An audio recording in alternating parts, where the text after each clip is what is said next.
નમસ્કાર મિત્રો, આજની નવી વાર્તામાં તમારા બધા જ લોકોનું સ્વાગત છે। મિત્રો, આ વાર્તામાં એવું થયું છે તમે તમારી આખી જિંદગીમાં ક્યારે પણ નહીં સાંભળ્યું હોય તો વાર્તાને છેલ્લે સુધી સાંભળજો। મામી દરવાજો સારી રીતે બંધ કરી દીધો ને? ભાણેજ રવિએ ધીમા અવાજે પૂછ્યું હતું। મામી સ્મિત સાથે બોલી હતી, હા પણ બારી બંધ કરી દે, કોઈ અંદર શું ચાલી રહ્યું છે એ જોઈ ન જાય। આટલું સાંભળતા જ સામેના ઘરની કાંતાબેનના કાન સરવા થઈ ગયા હતા। અને મિત્રો, આજે તો ઘરમાં કોઈ નથી અને આ બંને આટલા ધીમા અવાજે શું વાતો કરે છે એમ વિચારીને તેઓ બારીમાંથી નજર રાખવા લાગ્યા હતા। રવિ ફરી બોલ્યો હતો, મામી જો કોઈને ખબર પડી જશે તો બહુ મોટો પ્રશ્ન થઈ જશે। મામી તરત જ બોલી હતી, એટલે જ મેં બધા જ લોકોને કહ્યું છે આજે ઘરે આવવાની કંઈ જરૂર નથી।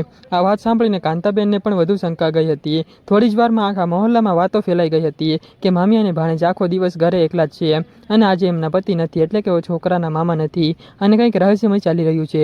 પણ હકીકત શું હતી એ હજુ કોઈ જાણતું ન હતું। બપોર થવા આવી ગયા હતા। અચાનક ઘરની અંદરથી એક જોરદાર અવાજ આવ્યો હતો, ધડામ। ત્યારે કાંતાબેન ગભરાઈ ગઈ, અરે અંદર શું થઈ રહ્યું હશે? તેમણે તરત જ પાડોશી રમેશભાઈને બોલાવ્યા હતા। બંને ધીમેથી ઘરની બહાર ઊભા રહીને સાંભળવા લાગ્યા હતા કે અંદર શું ચાલે છે।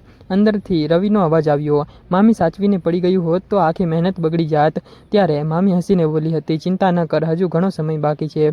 અને બહાર ઊભેલા લોકોને હવે ખાતરી થવા લાગી હતી કે અંદર કંઈક બહુ ગુપ્ત કામ ચાલી રહ્યું છે। અને મિત્રો, સાંજ થઈ ગઈ હતી। ઘરના દરવાજા પર કોઈએ ટકોરા માર્યા હતા, ટક ટક। મામી ધીમેથી બોલી હતી, રવિ કોઈ પણ આવે તો દરવાજો ન ખોલતો। રવિએ જવાબ આપ્યો હતો। ત્યારે હા મામી, હજુ નહીં। બહાર ઊભેલા લોકોને હવે તો વધુ નવાઈ લાગી હતી। આખરે એવું શું છે કે આ લોકો દરવાજો પણ નથી ખોલતા? થોડી જ વારમાં ફરી અંદરથી અવાજ આવ્યો હતો કે હવે બધું જ તૈયાર છે। હા, હવે છેલ્લું કામ બાકી છે, લાઇટ બંધ કરી દે, નહીં તો બધી જ સરપ્રાઈઝની મજા બગડી જશે। એટલે કે સરપ્રાઈઝ છે એટલે મજા નહીં આવે। આ વાત સાંભળીને કાંતાબેન તો મનમાં આખી ફિલ્મ બનાવી નાખી હતી। તેમણે બીજા પાડોશીઓને પણ બોલાવી લીધા હતા અને હવે ઘરની બહાર 5-6 લોકો ઊભા હતા। અને મિત્રો, દરેકના મનમાં અલગ અલગ જ વિચારો આવવા લાગ્યા હતા, કારણ કે આવી વાતો સાંભળીને પણ કોઈ પાસે સાચો જવાબ ન હતો। અચાનક રવિ બારી પાસે આવ્યો હતો। તેમણે બહાર જોયું તો બધા જ લોકો તરત જ છુપાઈ ગયા હતા। એટલે ત્યાર પછી રવિ હસીને બોલ્યો હતો કે મામી, લાગે છે કોઈ બહાર ફર્યા કરે છે। ત્યારે મામી બોલી હતી, કોઈને અંદર આવવા નહીં દેતો, બસ થોડા જ મિનિટ બાકી છે। અને મિત્રો, આ શબ્દો સાંભળીને લોકોની ઉત્સુકતા વધારે વધી ગઈ હતી। એવામાં અચાનક ઘરના માલિક એટલે કે મામીને પતિ મહેશભાઈ ઓફિસમાંથી ઘરે પહોંચ્યા હતા, કારણ કે ઓફિસેથી ઘરે આવવાનો સમય થઈ ગયો હતો। તેમણે જોયું કે ઘરની બહાર આખું મહોલ્લું ભેગું થયું છે। તેમણે આશ્ચર્યથી પૂછ્યું હતું, શું થયું? બધા લોકો કેમ અહીં ઊભા છો? ત્યારે કાંતાબેન બોલી હતી, અમને તો આખો દિવસ અંદરથી વિચિત્ર અવાજો સંભળાયા હતા અને દરવાજો પણ નથી ખોલતા। ત્યારે મહેશભાઈ થોડાક ચિંતિત થઈ ગયા હતા કે આવું કેમ કહે છે અને આવું શું થાય છે। તેમણે દરવાજા પર ટકોરા માર્યા હતા। અંદરથી મામીનો અવાજ આવ્યો। 1 મિનિટ થોડીક સેકન્ડ પછી થોડોક દરવાજો ખુલ્યો હતો। અંદર સંપૂર્ણ અંધારું હતું। મહેશભાઈ અંદર ગયા અને અચાનક હેપી બર્થડે એક સાથે બધી જ લાઇટો ચાલુ થઈ ગઈ હતી અને બધા જ લોકોએ જોયું હતું, એટલે કે જોઈ રહ્યા હતા। રંગબેરંગી ફુગ્ગા, કેકની સજાવટ અને પરિવારના બધા જ સભ્યોના ફોટા।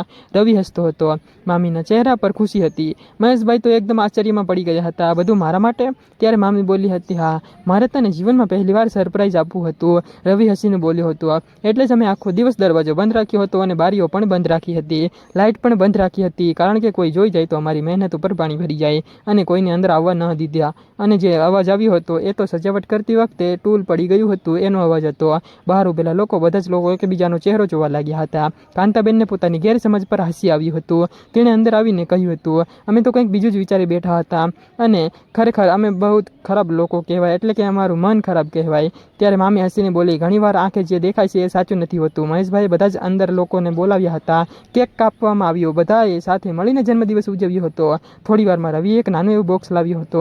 મહેશભાઈએ ખોલ્યું હતું તો અંદર તેમની જૂની ઘડિયાળો હતી, જે વર્ષો પહેલાં ખોવાઈ ગઈ હતી। રવિ બોલ્યો હતો, ઘરની સફાઈ કરતી વખતે મળી હતી, એટલે મેં વિચાર્યું હતું કે આજે જ તમને આપી દઈએ, કારણ કે તમારો બર્થડે છે એટલે। મહેશભાઈની આંખોમાં ખુશીના આંસુ આવી ગયા હતા। તેમણે રવિના ખંભા પર હાથ રાખીને કહ્યું હતું, બેટા, આજનો દિવસ હું ક્યારેય નહીં ભૂલી શકું। બહાર ઊભેલા લોકો પણ હવે ખૂબ જ ખુશ થઈ રહ્યા હતા અને ખૂબ જ ખુશી મનાવી રહ્યા હતા। તેમણે સમજાઈ ગયું હતું કે અફવાઓ અને ગેરસમજ કેટલી ઝડપથી ફેલાય છે। અને તે દિવસ પછી મહોલ્લામાં એક વાત બધા જ લોકોએ યાદ રાખી હતી, અધૂરી વાત સાંભળીને ક્યારેય પણ કોઈ એક માણસે નિર્ણય ન લેવો, કારણ કે ઘણી જ વાર રહસ્ય પાછળ ખોટી વાત નહીં પરંતુ કોઈ માણસની ખુશી છુપાયેલી હોય છે। અને મહેશભાઈનો જન્મદિવસ ખૂબ જ આનંદથી ઉજવાઈ ગયો હતો।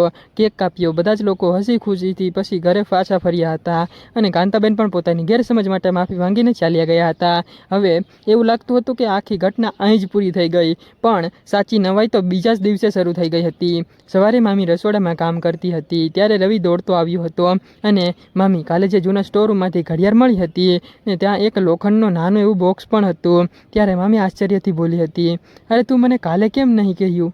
અને ઘરમાં એટલા બધા મહેમાનો હતા એટલે હું ભૂલી ગયો હતો. બંને સ્ટોર રૂમમાં ગયા હતા. ત્યાં ધૂળથી ભરેલો એક બોક્સ ખરેખર ત્યાં જ પડ્યો હતો અને તેના પર જૂનું તાળું લગાવેલું હતું. મામી બોલી હતી, આ તો મેં ક્યારેય પણ જોયો નથી. એટલામાં મહેશભાઈ પણ આવી ગયા હતા. ઘણો જ પ્રયત્ન કર્યો હતો, પછી તાળું ખુલ્યું હતું અને અંદરથી જૂના ફોટા, થોડાક પત્રો અને એક નકશો મળ્યો હતો, એટલે કે એમાંથી નીકળ્યો હતો. નકશામાં ખૂણે લખેલું હતું, જે યાદોને સાચવે છે તેને જ સાચી ભેટ મળે છે. રવિ ઉત્સાહથી બોલ્યો હતો, આનો અર્થ શું હશે? મહેશભાઈ થોડા સમય સુધી શાંત રહ્યા હતા. પછી હળવું સ્મિત કરીને બોલ્યા, આ તો મારા પપ્પાનો હાથનો લખાણ છે. ઘરમાં સન્નાટો છવાઈ ગયું. મહેશભાઈએ કહ્યું હતું, જ્યારે હું નાનો હતો ત્યારે પપ્પા મને વારંવાર કહેતા હતા કે ઘરમાં એક ખાસ વસ્તુ છુપાવી છે, પણ મેં ક્યારેય એ વાતને ગંભીરતાથી લીધી ન હતી. અને હવે ત્રણેય નકશો ધ્યાનથી જોવાનું શરૂ કર્યું હતું અને નકશામાં ઘરના પાછળના બગીચાનું નિશાન હતું. અને મિત્રો, બપોરે તેઓ બગીચામાં ગયા હતા. નકશા પ્રમાણે એક જૂના આંબાના ઝાડ પાસે જમીન પર નાનું એવું નિશાન બનાવેલું હતું અને રવિએ પાવડો લાવ્યો હતો અને ધીમે ધીમે ખોદવાનું શરૂ કર્યું હતું. થોડા જ સમય પછી પાવડો કોઈ કઠણ વસ્તુ સાથે અથડાયો હતો અને ત્યારે જમીનની અંદર એક લાકડાની નાની એવી પેટી હતી અને ત્યારે બધાના ચહેરા પર ઉત્સુકતા હતી, એટલે કે ખુશી થઈ રહી હતી. પેટી ખોલી તો અંદર સોનું કે રૂપિયા ન હતા, પણ એક સુંદર ડાયરી હતી અને એક જૂનું ફેમિલીનો ફોટો હતો.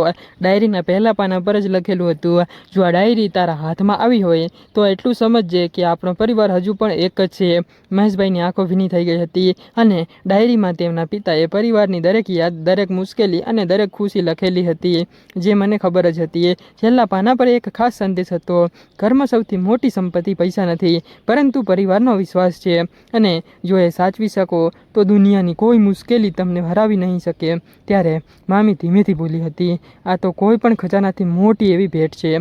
અને રવિએ પણ માથું હલાવ્યું હતું. તે દિવસથી નક્કી થયું હતું, દર રવિવારે આખો પરિવાર સાથે બેસીને ડાયરીનું એક પાનું વાંચશે, જેથી નવી પેઢીને પણ પરિવારનો ઇતિહાસ અને સંસ્કાર ખબર પડે.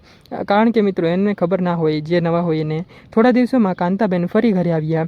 આ વખતે તેઓ કોઈ શંકા લઈને નહીં, પણ મીઠાઈ લઈને આવ્યા હતા. તેમણે હસીને કહ્યું હતું, આ ઘરમાં તો દર વખતે કોઈને કોઈ સરપ્રાઈઝ નીકળે છે. અને ત્યારે બધા જ હસી પડ્યા હતા. મહેશભાઈએ ડાયરી બતાવી અને કહ્યું હતું, આ જ અમારો સાચો ખજાનો છે. કાંતાબેને ડાયરીનું પહેલું પાનું વાંચ્યું હતું અને બોલ્યા હતા, સાચું છે, ઘરમાં પ્રેમ અને વિશ્વાસ હોય તો એ સૌથી મોટી સંપત્તિ છે ખજાના કરતાં પણ. તે દિવસ પછી આ ઘરમાં ક્યારેય પણ ગેરસમજને સ્થાન મળ્યું નહીં, કારણ કે હવે બધા જ લોકો જાણતા હતા કે અધૂરી વાત કરતાં સંપૂર્ણ સત્ય હંમેશા વધારે સુંદર હોય છે. એટલે ગમે ત્યારે પહેલાં પૂરી વાત સાંભળીને પછી નિર્ણય લેવો. આ વાર્તા ફક્ત ને ફક્ત કાલ્પનિક છે અને ફક્ત મનોરંજન માટે બનાવવામાં આવે છે, તો કોઈ પણ વ્યક્તિ કે કોઈ પણ ધર્મ સાથે સંબંધ હોતા નથી. તો મિત્રો, કાલ્પનિક રીતે અને મનોરંજનના હેતુથી જ વિડીયો જોજો, કોઈ પણ લોકોએ દિલ ઉપર ના લેવું. આવતીકાલે ફરી મળીશું એક નવી અને ખાસ વાર્તા સાથે. ત્યાં સુધી આવજો મિત્રો, ધન્યવાદ, અને હા, સબસ્ક્રાઈબ કરી દેજો. આવતીકાલે ફરી મળીશું.